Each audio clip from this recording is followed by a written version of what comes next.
धीमी डरावनी हंसी। कौन है वहां? अर्जुन कांपते हुए बोला, लेकिन कोई जवाब नहीं आया। भूत की परछाई। अर्जुन ने कैमरा निकाला और नाइट मोड में देखना शुरू किया। स्क्रीन पर एक सफेद परछाई दिखाई दी, बिना पैर की, हवा में तैरती हुई। वो परछाई धीरे धीरे उसके पास आने लगी। अर्जुन भागा, मगर हर तरफ वही परछाई थी। फिर एक बूढ़ी सी आवाज आई, तू क्यों आया हमारे घर में? बहुत समय पहले की बात है। एक छोटा सा गांव था, चंदनपुर, जो पहाड़ों की तलहटी में बसा था। उस गांव के पास एक घना जंगल था, जिसे लोग भूतिया जंगल कहते थे। गांव के बड़े बुजुर्ग कहते थे कि उस जंगल में कोई रात के समय गया तो कभी लौटकर नहीं आया। पेड़ अजीब सी आवाजें करते थे और हवा में हमेशा एक सिहरन सी रहती थी, मगर किसी ने कभी सच में कोई भूत देखा नहीं था। लेकिन एक दिन गांव में आया एक निडर लड़का, अर्जुन।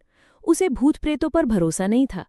भूत कुछ नहीं होता, डर सिर्फ दिमाग का खेल है, अर्जुन सबको कहता। गांव वालों ने उसे कई बार मना किया, लेकिन वो अपनी जिद पर अड़ा रहा। उसने ठान लिया कि वो एक रात जंगल में जाकर वहां की सच्चाई पता लगाएगा। जंगल की रात। एक चांदनी रात अर्जुन एक टॉर्च, कैमरा और कुछ खाना लेकर जंगल में घुस गया। शुरू में सब सामान्य लगा, झिंगुरों की आवाज, हल्की सी हवा और पेड़ों की सरसराहट। लेकिन जैसे जैसे वो अंदर बढ़ता गया, पेड़ों की आकृति अजीब लगने लगी, जैसे कोई चेहरे हों जो उसे देख रहे हों। अचानक उसकी टॉर्च बंद हो गई, चारों तरफ अंधेरा। शायद बैटरी चली गई, उसने बड़बड़ाया। तभी एक पेड़ के पीछे से किसी के कहकहे की आवाज आई, धीमी डरावनी हंसी। कौन है वहां? अर्जुन कांपते हुए बोला, लेकिन कोई जवाब नहीं आया। भूत की परछाई। अर्जुन ने कैमरा निकाला और नाइट मोड में देखना शुरू किया। स्क्रीन पर एक सफेद परछाई दिखाई दी, बिना पैर की, हवा में तैरती हुई। वो परछाई धीरे धीरे उसके पास आने लगी।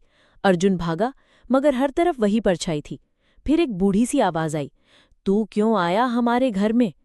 अर्जुन हिम्मत करके बोला, मैं सिर्फ जानना चाहता था कि यहाँ सच में कोई है या नहीं।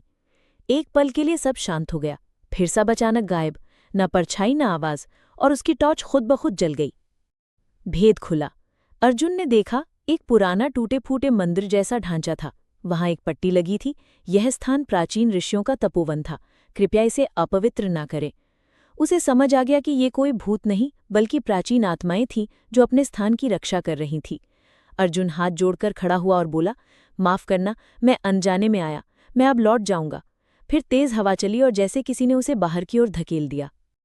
सुबह की रोशनी। अर्जुन सुबह सुरक्षित गांव लौट आया। सब हैरान थे।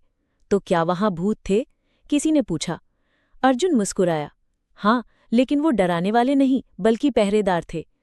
उस दिन के बाद किसी ने उस जंगल को भूतिया नहीं कहा, अब लोग उसे ऋषिवन कहने लगे, एक पवित्र और रहस्यमय जगह। सीख। कभी कभी जो हमें डरावना लगता है वो बस अज्ञात होता है। सम्मान और समझ से हम हर रहस्य को सुलझा सकते हैं।